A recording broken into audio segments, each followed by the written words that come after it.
Hello, everyone. This is Ladies' Number One Detective Agency.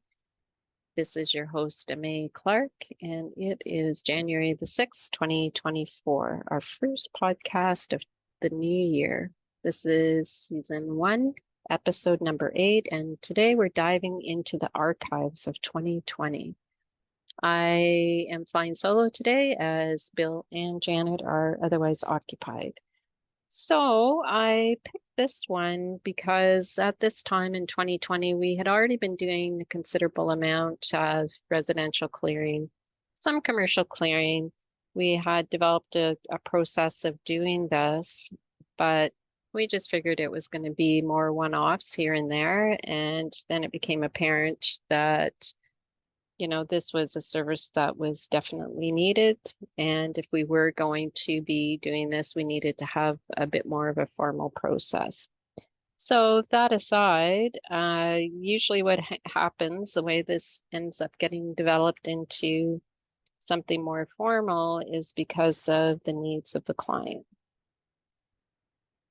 In this particular case, I had a young woman contact me who worked for a business, and she had to work in this one particular room that she knew there was something quite wrong in that room. She every time she was in there, which was quite often, she felt like she was getting pulled in. She didn't feel good working there, and a couple of times she actually was a bit afraid of being in that space. And she asked if we could clear the space, which we did in September, and we just used our standard healing process.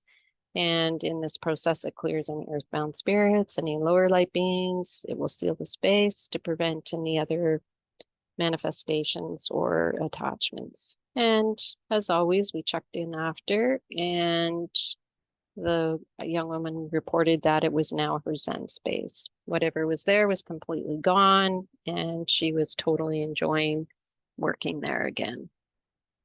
Now, fast forward a month later, I got contacted by the owner of the business that this young woman was working for, and she said that there was something really going wrong in that building. She wasn't the owner of the building, but their business was housed in it. There was a lot of renovations that were going on both around the building, plus she was renovating the space to increase her space for the services she was providing. And it seems since we did the clearing, that things were just getting worse. And the young woman who had first contacted me, she's pretty sensitive to ley lines, and she could pick up that when they were these energy lines were crossing in the building, and she was the one that was getting the most affected by whatever this vortex was that was happening inside the building itself. And when they evaluated it, they confirmed that there was something in the room that had a clockwise spiral that went down into the earth. And they had taken a few things, had done a couple of things to see what they could do to stop the energy, but everything that they had tried wasn't working. And things just got things just got worse, and the events were starting to uh, um, bleed into the staff, and there was a high degree of depression and anxiety and fatigue.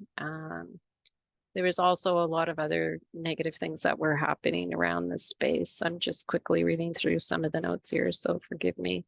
I just wanted to make sure that I covered everything. So she contacted me and asked me if we could take a look at it and see what we were picking up and go from there. So I tapped into that, and I could tell there was a couple of things happening. There was obviously let's say, displeasure by um, whatever was in the building there was displeasure by the clearing that Bill and I had done there. So there was a vortex, or what we called a portal, in that building. We discovered that there was one there.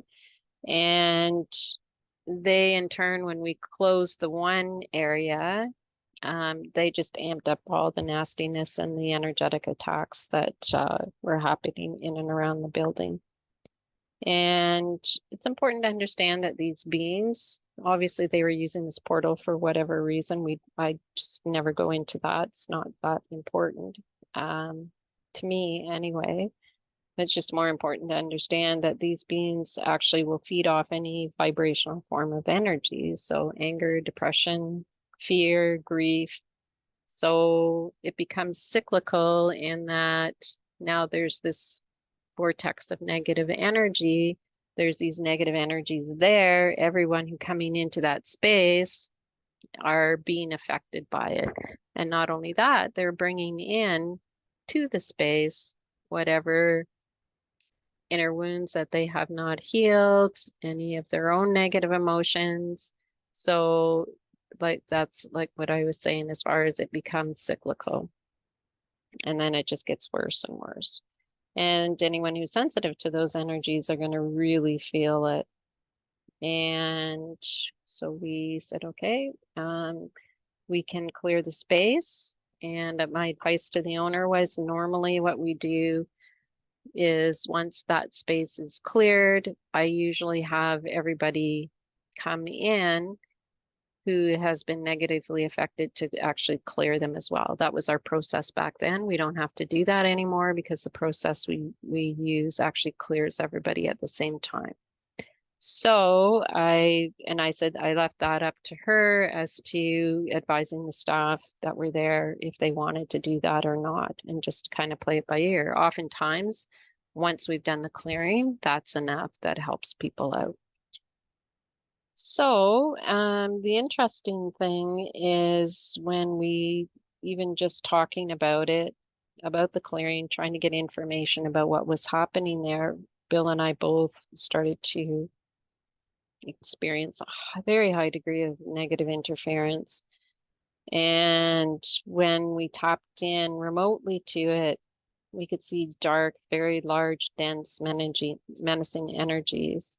And there was a really huge dark hole in the concrete floor that had black and gray energy flowing down into it. So Bill saw the visuals. I could feel the energy of it. And then we have other interference that was happening as well. We did this clearing from my studio. Bill came in, we got prepped for it. There was lots of interference. You know, just sometimes that interference is just, you know, coming late, getting the technology won't work. You know, and then we can energetically feel all the negative attacks. And that was the other thing that they were experiencing at this space too. All of their digital equipment was failing, and things were going wonky there. So that's usually another sign that there's something there playing havoc on on all the electronics. So then we completed the clearing, and we actually transmuted all of the negative beams and energies out, and that vortex or portal was closed. And we did a check-in just to see, and Bill actually could see as this portal was closing that there these squares that were going around the hole, and it was getting smaller and smaller and smaller until it was sealed. So for him, that was the first time he'd ever visually seen something like that, and that was pretty exciting. And when I contacted the owner to let her know what was going on, as far as the completion of the portal close and what we experienced, excuse me, she reported back that immediately the energy felt so much better.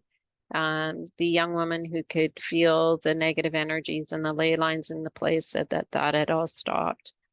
The staff seemed to be, for the majority of the staff, they seemed to be a lot better. However, the owner plus the other young woman was who could feel all the energies and stuff, they still weren't feeling 100% and came in for our particular, a very specific clearing so that we could clear any attachments that had happened in their field. And then they felt a lot better. And she reported later that all the renovations, everything started to shift and change. Things were going a lot smoother.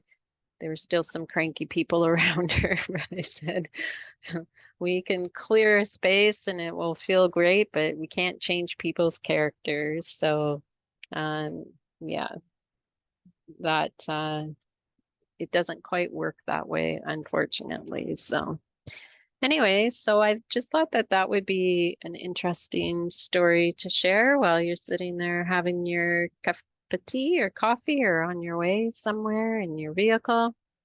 I hope you enjoyed this episode of Ladies Number One Detective Agency, and stay tuned for episode 9. I'm going to dive into the archives again, and we're going to talk about a building that was haunted and the owner was becoming possessed. Have yourself a fabulous day.